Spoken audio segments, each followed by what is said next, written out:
నమస్కారం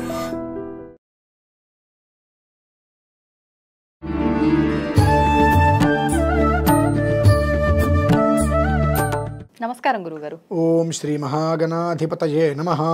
గురుగారు, తిరుపతిలో వెంకటేశ్వర స్వామి వారు కళ్ళు మూసుకొని ఉంటారని చెప్పి అంటుంటారు కదా, నిజంగా ఎందుకు స్వామి వారు కళ్ళు మూసుకొని ఉంటారు? దాని వెనకాల ఏదైనా ఆంతర్యం ఉందంటారా? తప్పకుండా. ఓం నమో వెంకటేశాయ. తిరుమల యావత్ ప్రపంచానికి ఆధ్యాత్మిక రాజధాని. కోటాను కోట్ల మంది భక్తులు అక్కడికి వెళ్తూ ఉంటారు. ఆయన కళ్ళు మూసుకోవడానికి గల కారణం ఏమిటి అంటే జరిగేటువంటి పాపాలని చూడలేక. ఎందుకంటే భగవంతుడి దగ్గరికి వెళ్ళేటువంటి వాళ్ళలో 100కి 99 మంది పాపాత్ములే వెళ్తారు. అంటే పాపం చేశాను, పాపం నుంచి నిష్కృతి కావాలి అని వెళ్ళేవారు. కోపాలు వస్తాయి చాలామందికి నేను విషయం చెప్తే. లేదా నేను ఇంత సంపాదించాను, నీకు ఇందులో ఇంత వాటా ఇస్తా, హుండీలో ఇంత వేస్తా, లేదా ఈ పాపాలు నేను చేశాను, నాకు ఇది వస్తే నీకు నా జుట్టు ఇస్తా. నీ జుట్టు ఇవ్వడం దానికేమైనా లాభమా? వ్యాపార సమ్మత అదంతా వేరు. నిజంగా ఈ జుట్టు ఇవ్వడం ఇదంతా భగవంతుడికి ముందు నుంచి ఆచారంలో ఎక్కడైనా ఉందా? మానవులు సృష్టించిందేనా? మానవుల నుంచి వచ్చింది అమ్మ ఇదంతా కూడా, ప్రతి ఒక్కదానికి కూడా. అంటే ఏమవుతుందంటే నాకు ఈ కష్టం వచ్చింది, కష్టం నెరవేర్చిందంటే నీకు ఇస్తే జుట్టు మళ్ళీ వస్తుంది కదండి. స్వార్థం అక్కడ కూడా. నీకు ఒక్కసారి తిరుమల వెళ్ళి గుండు చేయించుకుంటే నీకు మళ్ళీ నెత్తి మీద ఒక్క వెంట్రుక మొలవదంటే గుండు చేయించుకుంటారా? ఎవరు చేయించుకోరు. మరి స్వార్థం కదా. స్వార్థమే. అంటే భగవంతుడితో కూడా బేరాలే ఆడుతున్నాం మనం. భగవంతుడితో కూడా స్వార్థంతో ఉన్నాం తప్ప భక్తిగా ప్రేమగా ఎక్కడ మనం లేము. రెండు, భగవంతుని చూడటానికి వెళ్ళేటప్పుడు కూడా ఏడుకొండలవాడ వెంకటరమణ గోవింద గోవింద లోపలికి వెళ్ళి స్వామివారిని చూడగానే మనం ఏం చేస్తామండి? కళ్ళు మూస్తాం. ఇంకెందుకు చూడటం? అక్కడికి దివ్యమంగళ రూపాన్ని కనులారా చూడాలి. రూపాన్ని పైనుంచి కింద వరకు, కింద నుంచి పై వరకు కూడా దివ్యమంగళ విగ్రహాన్ని చక్కగా వీక్షించాలి. ఆ వీక్షించుకుని దగ్గరికి కళ్ళు మూసుకుని కళ్ళు ఉండి దానికి ఇంకా అంటే నువ్వు ఏ రకంగా అయితే కనుక భగవంతుడి దగ్గరికి వెళ్ళి ఆ భగవంతుడి యొక్క రూపాన్ని నువ్వు చూడలేక కళ్ళు మూసుకుంటున్నావో అదే రకంగా మీరందరూ చేసేటువంటి నికృష్టమైన చేష్టలు చూడలేక ఆయన కూడా అలా కళ్ళు మూసుకుని ఉండిపోయాడు. అంటే ఆయన కళ్ళు మూసుకున్నంత మాత్రం మన చేష్టలు ఆయనకు తెలియదు అంటారా? తెలుసు. మరి ఎందుకు మూసుకోవడం? అందుకని గురువారం రోజు నాడు ఆ నామ విధానంలో సగం సగం ఉంటాయి. కొంచెం ఒక మోస్తరు జాగ్రత్తగా ఉంటారు. ఏదన్నా స్వామివారు చూస్తున్నాడు, ఇబ్బంది పడతాం, మనం ఇబ్బందులు పడతామని కొంచెం 100కి 10% జాగ్రత్తగా ఉంటారు. అంటే ఆ భయమైన ఒక మోస్తరు ఉందమ్మా. మిగిలిన రోజుల్లో కళ్ళు ఆయన మూసుకోవడం కాదు, వీళ్ళు మూసేస్తారు. ఆయన చూస్తున్నారు, తప్పులు మీరు చూడొద్దు అని వీళ్ళు మూస్తారా? నీ కళ్ళు మూస్తాం, మా తప్పులు మేము చేస్తాం అనే రీతిలో అవన్నీ కూడా అక్కడ జరుగుతున్నాయి. ఎందుకంటే ఇక్కడ ఏది కూడా మనం భగవంతుని నిందించడానికి ముందుంటాం. ఇందులో మీకు ఒక విషయం చెప్తా. ఎన్నో రకాల విధ్వంసాలు జరుగుతున్నాయి దేవాలయాల మీద. అంటే నన్ను అడిగితే దానికి నేను సమాధానం మీకు కాదు అందరికీ అర్థమయ్యే రీతిలో నేను ఒక వీడియోలో చెప్తాను. అనుకోకుండా దానికి సంబంధించి మీరు అడిగారు కాబట్టి ఇందులో నేను చెప్పాల్సి వస్తుంది. తనను తాను రక్షించుకోలేని భగవంతుడు భక్తుల్ని ఎలా రక్షిస్తాడు? అంతే కదా. అంటే నాకు అనిపించింది నిజమే, తప్పే ఉన్నది. ఇప్పుడు భగవంతుణ్ణి ఎవరు పిలుస్తున్నారు? భక్తులు. మనమే పిలుస్తున్నాం. ఆయన ఎక్కడో ఆయన భార్య పిల్లలతో ఆయన కుటుంబంతో ఆయన ఏదో ఆడుకుంటూ పాడుకుంటూ పైన ఏదో విహరిస్తుంటే ఒక విగ్రహాన్ని తయారు చేసి రాతితో ఆ విగ్రహాన్ని స్థాపించి కింద యంత్రం పెట్టి మంత్రాలతో నువ్వు దా అని చెప్పి పిలిపించి ఆయన అందులో నిలబెట్టి బంధించేశాం. ఎందుకని? ఆయనకి మనం సేవ చేసుకోవాలని చెప్పి. అంటే ఎవరు పిలిచారు? మనమే. దేనికోసం పిలిచాం? సేవ చేసుకోవాలని చెప్పి పిలుచుకుంటూ వచ్చాం. ఇప్పుడు మీ ఇంటికి ఒక ఎమ్మెల్యే వచ్చారు, ఆయనకి మీరు కూర్చున్నప్పుడు కాఫీనో టీనో పాలో ఇచ్చినప్పుడు ఆయన ముందు మీరు యథావేషాలు ఇస్తారా? వేయరు కదా. ఒకవేళ ఇంట్లో మీరు ఏమన్నా గబిక్కిన చిన్న గొడవలు జరిగింది అనుకోండి, ఆయన వచ్చి ఏం జరిగిందని పంచాయతీ అడుగుతాడా? అడగడు. మనల్ని మర్యాదపూర్వకంగా పిలిచారు, మనం కూర్చున్నాము, మన దారి మనం వెళ్ళిపోయాం, అంతే. మీ ఇంట్లో జరిగే పంచాయతీ ఆయనకి ఎందుకు? పంచాయతీ కోసం పిలవలేదు, నువ్వు సేవించుకోవటం కోసం పిలిచావు, నువ్వు సేవ చేస్తున్నావు.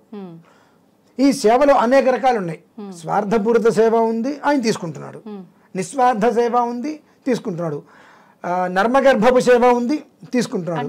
నర్మగర్భపు సేవ అంటే వాళ్ళు చూస్తున్నారు కాబట్టి వాళ్ళకి ఏదో చేస్తున్నట్టుగా ప్రతిబింబం కనిపించాలి బాహ్యకృతంగా.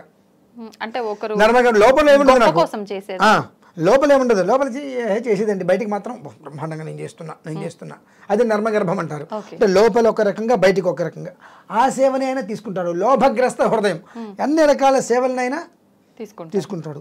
మంచిగా చేస్తున్నా తీసుకుంటున్నాడు, చెడుగా తీసుకుంటూ నువ్వు పిలిచావు, నేను వచ్చా, నువ్వు నీకు నచ్చినట్టు నువ్వు చేసుకో అని ఆయన కూర్చున్నాడు. అట్లా ఇందులో అన్యాయంగా చేసేదెవరు?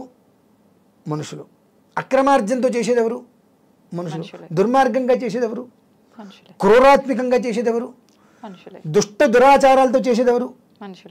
నింద ఎవరి మీద వేస్తున్నారు? దేవుడి పైన. ఎక్కడుందా అసలు? ఎక్కడ ధర్మమ్మా ఇది?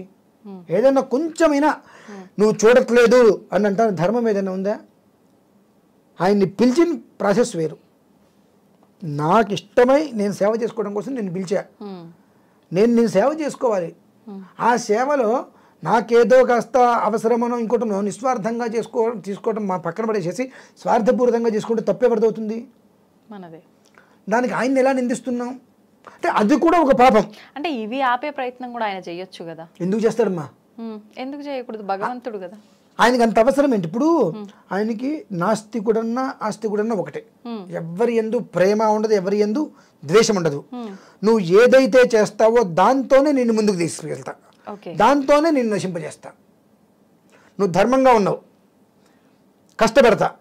ఎంత కష్టపెడతాను? నువ్వు మోయలేంత కష్టాన్ని పెడతా, ఆ తర్వాత నీ విజయాన్ని చేకూరుస్తా. అధర్మంగా ఉన్నావు, నువ్వు దాచుకోలేంత డబ్బిస్తా, చివరికి కుక్క చావు చంపిస్తా, దిక్కు లేకుండా చనిపోతావు. ఆ స్థితికి తీసుకొని వస్తా. రెండు ఆయనే ఇస్తున్నాడు. ఎందుకంటే నువ్వు ఎంచుకుంటున్నావు. నీకొక అంటే నీకు నన్ను పిలిచి ఆహ్వానం చేయాలి, నాకు అర్చన చేయాలి నీకు ఉందిగా. అంటే నీకు మంచి చెడు తెలుసుగా. తెలిసినప్పుడు ఇది మంచి ఇది చెడు తెలిసినప్పుడు చేస్తున్నది ఎవరు? ఆయన చేస్తున్నాడు. సో నీకు తెలుసు కదా, అది నీ మంచి చెడు నీకు తెలిసినప్పుడు నువ్వు చేసుకుంటున్న దానికి కర్మ నువ్వు అనుభవిస్తావు. ఇది వద్దు నేను ఎందుకు చెప్పాలి నీకు? నాకు అంత అవసరం ఏంటి? నాకు అన్న అవసరం ఉందా? లేదు. నన్ను అడిగావా? దీనికి భారతంలో చిన్న విషయం చెప్తానండి. శ్రీకృష్ణ పరమాత్మ నిలబడి ఉన్నాడు. రాజసూయ యాగం చేశాడు ధర్మరాజు. రాజసూయ యాగం చేసిన తర్వాత తిరుగులేదు ఇంకా.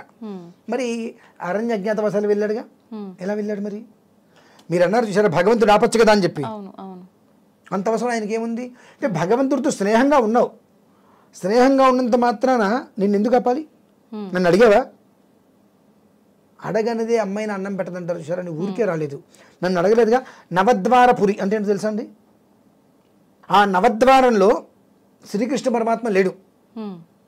అంటే ద్వారంలో అంటే నవద్వారపురి, అందులో శ్రీకృష్ణ పరమాత్మ లేడు. కాబట్టి ఈయనేమయ్యాడు? అరణ్యాలు అజ్ఞాతవాసాలు చేయాల్సి వచ్చింది. ద్రౌపదీదేవి ఆవిడికి వస్త్రాభరణం చేస్తుంటే ఆ నవద్వారపురిలో ఆయన ఉన్నాడు. అంటే ఏంటంటే నువ్వేమనుకున్నావు? కృష్ణుడు నా దగ్గర ఉన్నాడుగా, నాకు చెప్పకపోతాడా? నీ మనస్సులో లేడు. బావా అని పిలిస్తే పక్కనే ఉన్నాడుగా. అంటే విలువ ఉండదు మనిషికి. విలువ పక్కనే ఉన్నప్పుడు ఎప్పుడు కూడా తోడుగా అంటే మనిషి మీద మనకు వాల్యూ ఉండదు, అడగం, మన ఇష్టం వచ్చేది చేస్తాం. కాబట్టి నీకు భగవంతుడు శ్రీకృష్ణుడు భగవంతుడని తెలుసు, ఏదైనా సర్వకార్య సాధకుడని తెలుసు, ఆపగలదని తెలిసి కూడా నువ్వేం చేసావు? ఆయన అడగల. నా పక్కనే ఉన్నాడు చూసుకుంటాలి అనుకుని నువ్వు ఆట ఆడేసావు. గోవిందార్పణం నేను పక్కన కూర్చోబెట్టేశాడు తీసుకెళ్ళి. అదే ద్రౌపదీదేవికి వస్త్రాభరణం చేస్తుంటే అన్నా అని పిలిచింది, మనస్సులో ఉన్నాడు, వెంటనే ఆయన రక్షించాడు వచ్చి. అంటే ఆ ద్వారపురి నువ్వు భగవంతుడు నా ఇంట్లో ఉన్నాడు, నేను గుడి రోజు 10 సార్లు అంటే నెలకోసారి తిరుపతి వెళ్తున్నా కాబట్టి నాకు కష్టం రాకుండా నేను చూస్తాడు అనుకుంటే అది ఎందుకు కరెక్ట్ అవుతుంది? 10 సార్లు నువ్వు వెళ్తున్నావు సంవత్సరానికి, ప్రతి నెల నువ్వు వెళ్తున్నావు. కానీ ఏనాడైనా భగవంతుడా నీ క్షేమం కోరి నేను వస్తున్నా, నువ్వు ఎలా ఉన్నాయని అడుగుతున్నావా? మనం ఎంతసేపటికి భగవంతుడి దగ్గరికి నెలకోసారి తిరుపతి వెళ్తున్నామండి, సంవత్సరానికి 10 సార్లు వెళ్తున్నామండి. మేము దేనికి వెళ్తున్నాము? నాకు ఇల్లు కావాలి, నాకు కారు కావాలి, ఆస్తి కావాలి, భూమి కావాలి, నా కుటుంబం, నా భార్య, నా పిల్లలు, దీని మీదే వెళ్తున్నాం. కానీ భగవంతుడి మీద ప్రేమతో, ఆయన మీద భక్తితో ఆయన దగ్గరికి వెళ్ళి నీకేం కావాలి తండ్రి మనం అడగట్లేదు కదా. అంటే ఆయనకేం కావాలి అని అడిగినా ఆయన ఒకవేళ అడగడు నాకు ఇది కావాలని, అడిగినా ఇచ్చేటంతటోళ్ళ మనం కాదు కదా గురుగారు. పత్రం పుష్పం ఫలం తోయం అని చెప్పబడిందిగా. భక్తితో ఒక ఆకు ఇచ్చిన తీసుకుంటాడు ఆయన. అంటే ఇది నీకు నాకు ఇది కావాలి అది కావాలి అనేటువంటి ఆలోచన లేకుండా, తండ్రి నిన్ను చూడటం కోసం వచ్చా, కేవలం నిన్ను చూడటం కోసం వచ్చా, ఇక నాకు చేతైంది తీసుకొచ్చి ఇక్కడ పెట్టా అంటే ఆయన అది తీసుకుంటాడమ్మా. అది మనం చేస్తున్నామా? అది మనం చేయట్లా. కాబట్టి మనం ఆయనకి చేయలేనప్పుడు ఆయన మనకు చెయ్యలేదు అనే అర్హత మనకు లేదు. అన్ని దరిద్ర పనులన్నీ మనమే చేస్తున్నాం, వ్యధావేశాలన్నీ మనమే చేస్తున్నాం. ఆయన అక్కడ రాయిలాగా కూర్చోబెట్టాం, నువ్వు అక్కడ కూర్చో అన్నాం, కూర్చున్నాడు ఆయన, స్టాచ్యూ అన్నాం, నిలబడిపోయాడు ఆయన. మన అన్నీ మనం చేసేసుకుంటూ మనం చూడట్లేదు, పట్టించుకోవట్లేదు. దానికి అవసరం ఏముంది అసలు? పిలిచింది మనం, కూర్చోబెట్టింది మనం, ఆయన్ని ఉన్నాడు మనం కూర్చోబెట్టాము, మర్యాద లేకుండా మన ఇష్టం వచ్చేట్టు మనం చేసుకుంటున్నాం. ఆయనకి అది అవమానమా కదా? ఆయన అక్కడ ఉంటాడు, మరి ఆ రాయి ఉంటుంది అక్కడ, ఆ విగ్రహంలోంచి ఆయన వెళ్ళిపోతాడు కదా. ఆయన వెళ్ళిపోతే రాయి అవుతుంది, ఆయన ఉంటే విగ్రహం అవుతుంది. ఆయన వెళ్ళిపోతాడు, ఇక ఆయన ఉంటే ఎంత లేకపోతే ఎంత, మన ఇష్టం వచ్చేట్టు మనం చేస్తున్నప్పుడు. కాబట్టి మనం చేసేటువంటి నీతిమాలిన పనులకి భగవంతుడిని నిందించడం కరెక్ట్ కాదు, అదొక మహాపాపం మళ్ళీ. కాబట్టి మనం చేసుకునేటి ఇప్పుడు ఉన్నారు మన సనాతన ధర్మం మీద ఏం జరిగినా నాకు సంబంధం లేదండి, నేను మహాపత్తిని, నేను నా అవసరమైతే నా కుటుంబం గురించో నా కులం గురించో వస్తే నేను ఫేస్బుక్ లేదా కామెంట్లో పెట్టేస్తాను, నువ్వు వింటా అని చెప్పి. అంతగా నేను వెళ్ళి ఎదురు ప్రశ్న చేయనండి, నా వల్ల కాదండి, నాకు నా కుటుంబం ఉందండి, నేను కూర్చునే రకాలు మనకి ఎందుకండి ఇవన్నీ? ఎంతసేపటికి కూడా మనం ఒక మాట అంటే, మన ఇంటికి పాలవాడు వచ్చాడు అనుకోండి, పాలవాడిని మనం తిడతాం. కూరగాయల తన దగ్గరికి వెళ్ళి ఇంకో కుసరై ఇంకో టమాటా ఇవ్వు, 50 రూపాయల కిలో, 40 ఇచ్చేసుకో, ఈ 5 రూపాయలు వాడితో బ్రతికేసినట్టుగా, మనకేదో పేదవాళ్ళు అయిపోయినట్టుగా వాడి దగ్గరికి వెళ్ళి పొట్లాడతాం. అదే కిలో టమాటాలు రిలయన్స్లోకి వెళ్ళి తీసుకుంటే ఆ కిలో పైన 40 గ్రాములు అంటే 40 గ్రాములు కూడా వాడు చచ్చినట్టు ముక్కు పిండి వసూలు చేస్తాడు. వాడి దగ్గర నోరు మూసుకొని బయటకు వస్తాం. కాబట్టి మనం ఏం మాట్లాడినా ఎదురు తిరిగి మాట్లాడుకునే వాడి మీద మాత్రమే మన ప్రతాపాలు చూపిస్తాను తప్పితే, కాస్త ఎదురు తిరిగి మాట్లాడతాడు అనుకుంటే ముందే నోరు మూసుకొని పక్క కూర్చునే రకాలు మనం. కాబట్టి భగవంతుడు తిరిగి మాట్లాడు కాబట్టి ఆయన అక్కడ కూర్చోబెట్టి ఆయన అనేక రకాలుగా అవమానిస్తూ మన ఇష్టం వచ్చేది మనం చేసుకుంటున్నాం. కాబట్టి ఆయన వెళ్ళిపోయాడు, అక్కడ లేడు. ఎందుకుంటాడు? ఇందాక మిమ్మల్ని ఒక ప్రశ్న అడిగా, మీ ఇంటికి ఒక మనిషిని పిలిచి, పెద్ద మనిషిని పిలిచి ఆయన ముందు మీరు వ్యవహారాలు చేసుకుంటే ఆయన ఉంటాడా? ఆపుతాడా?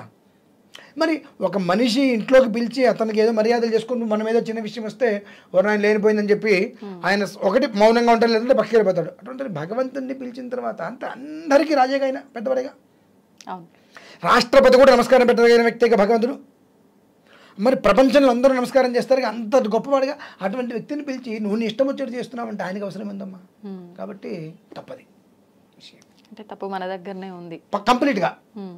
తప్పుడు మనుషులు మనమే, సందేహమే లేదు అందులో. ఓకే, అది చాలా మంచి ఎక్స్ప్లెనేషన్ ఇచ్చారు గురుగారు, ధన్యవాదాలు.